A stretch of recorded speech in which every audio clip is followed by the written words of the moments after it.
Congressman, a lot going on this week. We're going to get an omnibus spending bill fraught with pork all over the place.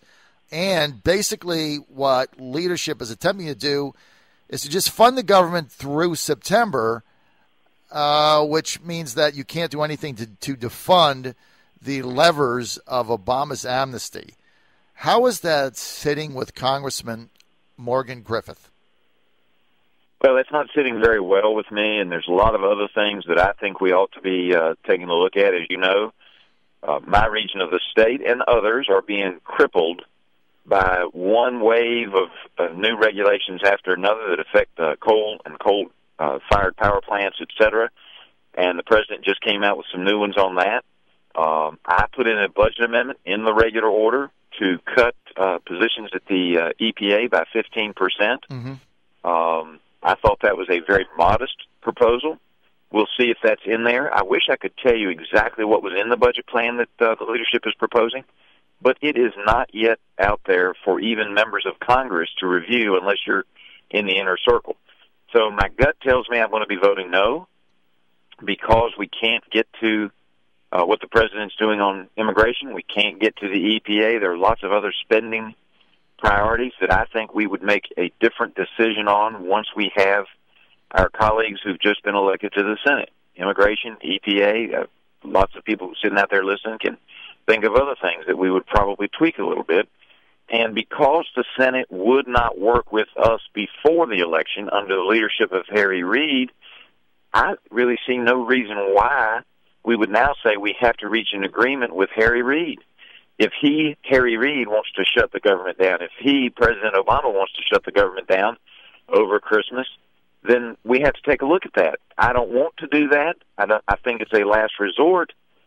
But we see our reinforcements coming over the hill, and we're capitulating on all fronts, at least from what I can tell. Now, that may all change sometime tonight, maybe late afternoon, but we're told tonight they're going to unveil the budget.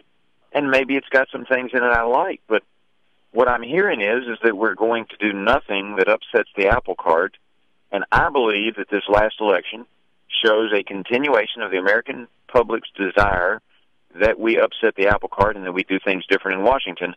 And unless the budget has some things that do that, I know we can't get everything, but unless this budget proposal spending bill has things in it that are good for the United States of America and that start changing the direction of Washington, I cannot vote for it.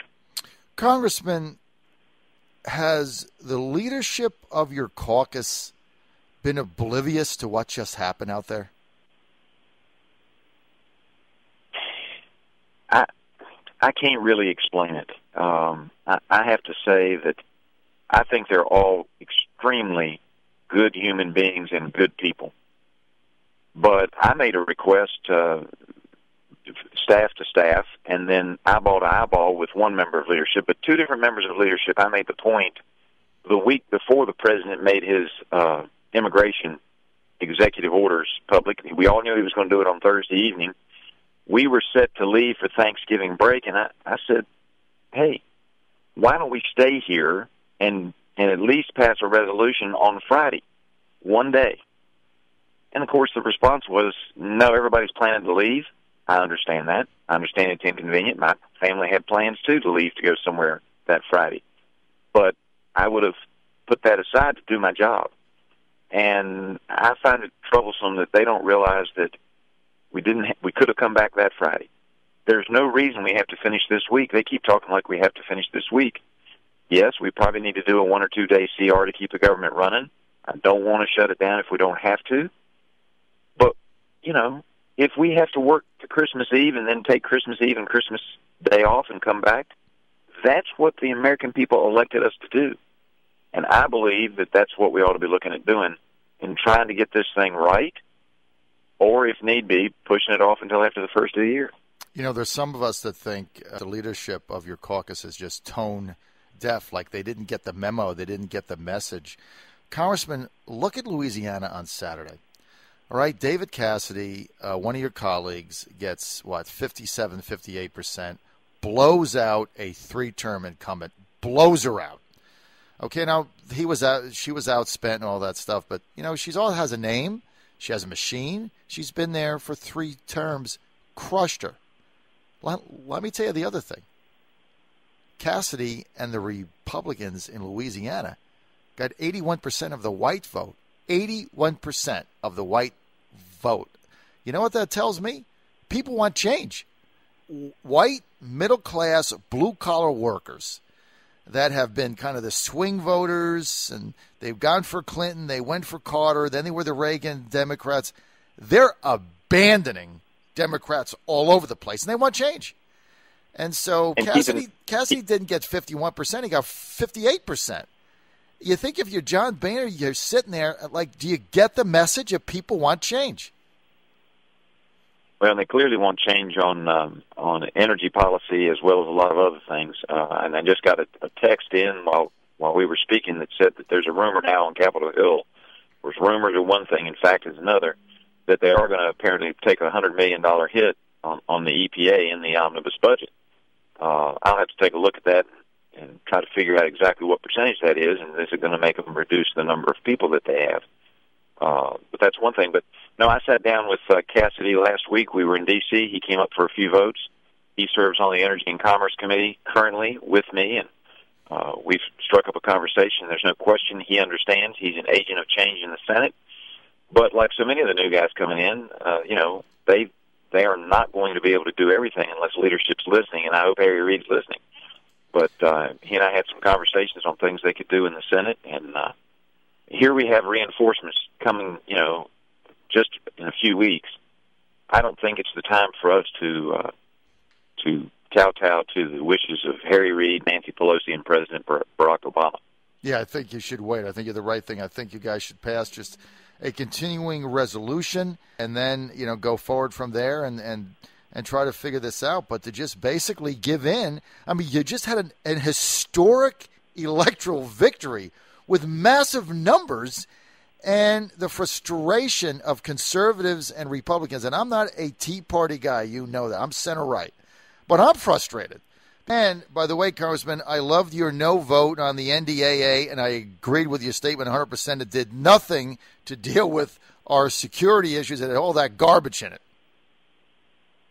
Well, and I feel very strongly. I believe that the NDAA violates citizens' constitutional rights. And it's interesting, most people don't stop and think about this, but what it actually says in the language, now, it wasn't in the print. They didn't put it in the print this time so they didn't inflame people, but it's still in the law. It says that if you give assistance to a terrorist, you can be held without your constitutional rights indefinitely. And some people say, well, yeah, if you help a terrorist. But here's what it doesn't say. It doesn't say that you know the person is a terrorist. So in theory, you could have somebody over who's moved into the neighborhood for a dinner guest, and you've assisted a terrorist. You don't know they're a terrorist. You give your neighbor a ride because his car's broken down, and he turns out to be somehow connected to some group that's connected somehow to another group that's on the terrorist list. You could be held without your constitutional rights, and without those rights, what good is our country anymore? I mean, we're more like the old Soviet Union if we do that now. People will say they don't actually do that. If they don't do it, why do they need that power? Why can't they say, knowingly give assistance? They don't. And as long as that's in there, I believe it violates our constitutional rights, and I'll have to continue to vote against the NDAA. And I hate that because there are some good things in there. But, I took an oath to uphold the Constitution. Others may disagree and not think it's as bad as I do, but I believe it's a violation of the Constitution. I'll continue to vote no on the NDAA until we get it fixed. Oh, it absolutely is. And as you say, it wouldn't be in there if they didn't need it. And the other problem, not only does it completely trample the Bill of Rights and everything we stand for, is, as you said, define what you mean by helping a terrorist. Then the next question is define a terrorist. And the third question is, once you do that, then why isn't it extended to anything else? The problem is you give the government and you give the authorities too much power over your life and the ability to detain you without due process, and you're in Mao's China, you're in Castro's Cuba, you're in Hitler's Germany. I mean, that's where you are. That's one of the issues. You're in Stalin's USSR. There's no difference when you can be detained. It's just why I'm so opposed to FISA giving one blanket warrant. You want to, eavesdrop on somebody legally, get a judge to sign it. Support the evidence. If you don't have it, they're not going to sign it, because if they keep signing bad orders, somebody's going to kick them out, right? Well, that's right. And, we have our judges there to review these situations, and the FISA court operates in secret, and I have been able to read some of their opinions, although they're all been redacted. And I think they've let the government go too far on some of the things, but it shouldn't be a blanket subpoena to get information, and it should be more specific, and that's what our founding fathers wanted. They didn't want to have general warrants, and I could go on for hours about the history of that, but right. Both Adams and a fellow named John Wilkes, not John Wilkes Booth, but John Wilkes in Great Britain, fought against those principles at the time of the American Revolution. And won. We decided we didn't want the government having that power. Now slowly it's creeping back in. Non-signed blanket warrants are why we went to war with England for our freedom. I mean, this is why this thing is so maddening to people. I'm almost out of time. Final question, quick answer. We had your colleague, Senator Tim Kaine, on our show on Thursday. He said, I need more House backers for my War Powers Act. I think the president has to come to Congress and get authorization for this legal war, make his case. How do you stand on it?